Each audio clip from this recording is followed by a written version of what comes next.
moi, je me dis que, franchement, devant un tel dossier, je me permets d'utiliser ce mot-là, hein, devant un dossier Faustin Fleurette, qui a été aussi bien monté, aussi bien ficelé, même après avoir maintenu la décision de supprimer des postes, tout le monde est en droit de se remettre en question. Tout le monde est en droit de se dire non, ce n'est pas normal que je ne prenne pas en compte la réalité pédagogique du terrain. C'est tout ce que nous demandons, hein.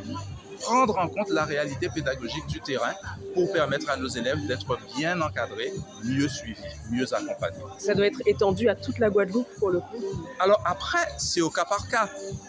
Et je peux comprendre cette fébrilité qui a animé la rectrice et son staff à une période, puisqu'elle s'est dit je ne prendrai pas le risque de céder au premier établissement qui est rentré en grève, puisque Faustin a été à l'initiative de la mobilisation que nous vivons d'ailleurs aujourd'hui.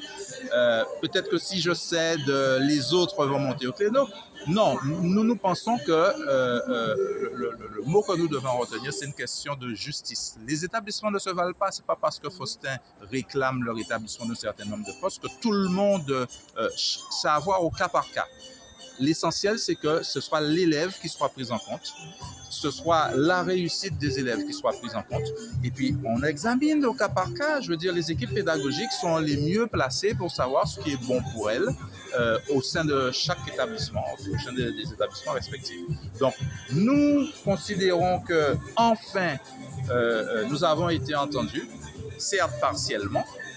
Nous espérons qu'un pas sera fait en termes de suppression de classes, parce que nous le maintenons. Si à Faustin Fleurette, on réussit, c'est parce que nos élèves sont bien pris en charge dès leur première année de lycée.